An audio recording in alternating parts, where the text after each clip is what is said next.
Welcome to the Exercise Index. I'm going to briefly give you some notes and coaching tips on how to perform these movements. First, we're starting out with a bench squat. I'm using the bench for support. This is the first progression. Notice how my hips go back. My chest stays tall.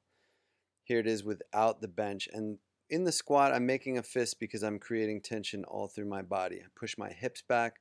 I keep my chest tall in every squat version. Here I'm using a dumbbell. I keep that weight married to my upper chest, but the motion is the same. Chest stays tall, hips go back. I'm taking a big deep breath as I descend. With a squat press, you're just pressing dumbbells or whatever you choose to press at the top of the movement. Here's an overhead squat where the dumbbells start in the extended position and I go into a full squat.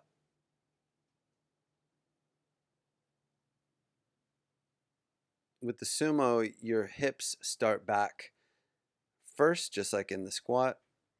Nice wide stance. Again, the chest stays tall. Drive up, squeeze your glutes and hamstrings at the top of the movement, like you're turning coal into diamonds. With a glute bridge, you're driving your hips up and squeezing your hamstrings and glutes and lower back as tight as you can. So with the push-up variations, you always want to keep your elbows tucked to preserve your shoulders. This is the assisted one. I'm using a bench. This is first in the progression towards working up to your first push-up.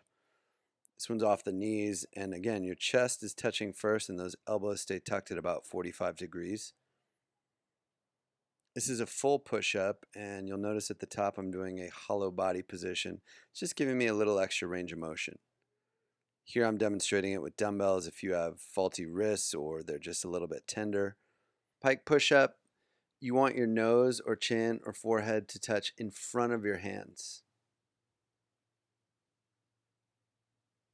A dumbbell press, pretty straightforward. Just make sure your elbows again are at 45 degrees. And with the fly, you want to be in a tree hugging position, a slight bend in your elbows at the bottom and a deep stretch. Moving on to the rings push-up. This is the easiest progression. It's furthest away from where the rings hang. This is a little bit closer. And you'll notice that in the hardest progression, I'm doing a push-up directly under where the rings are hanging from. So the further away from the hang point, the easier the motion will be. That's for the push and the pull. This is a rings turned out variation. Please don't do this unless you can already do 12 push-ups in the hardest position. Same with the dips. I want you to make sure that you are pretty strong before you ever go into this motion.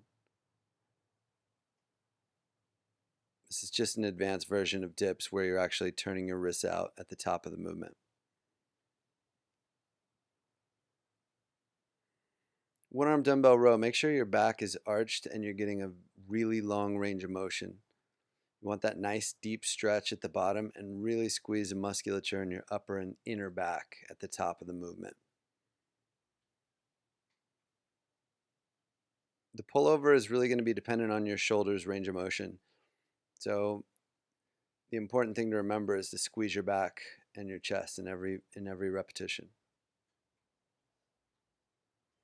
Again, I'm furthest away from where the rings are hanging here, and so that makes the row quite easy because the range of motion is short.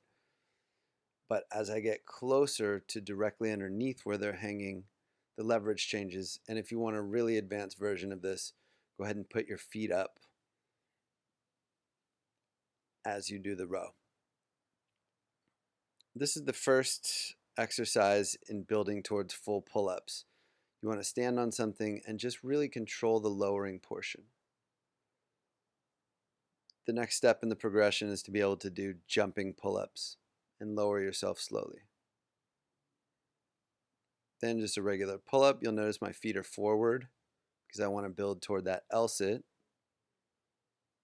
The tuck ice cream maker is getting a little bit more advanced. And finally, archer rows, which are working towards that one arm chin up.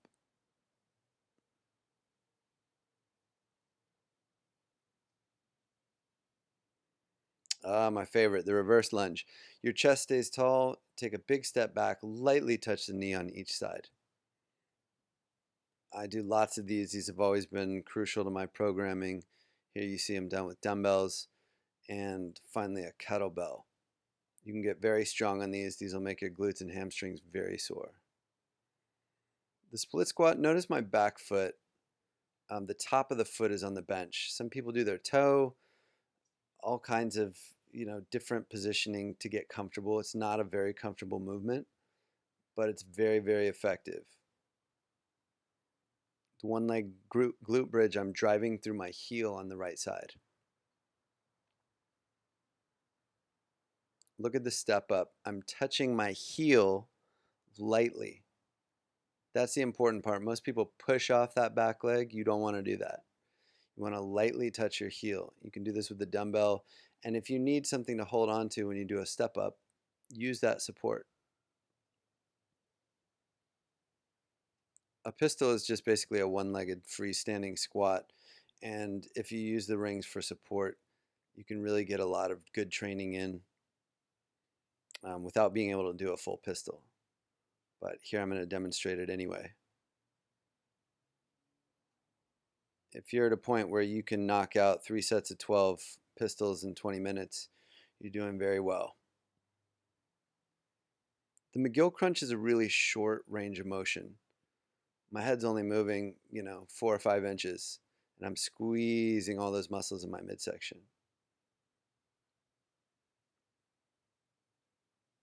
This is pretty self-explanatory.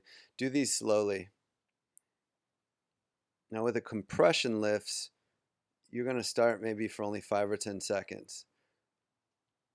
Do both the straight ahead and the straddle position and really focus on squeezing your midsection and leaning forward. Hanging knee raises should also be done slowly. Really want to squeeze your midsection the whole way through. And L-sits, you can do these with both feet, one foot, or completely unassisted, and your goal is to get those legs straight out in front of you.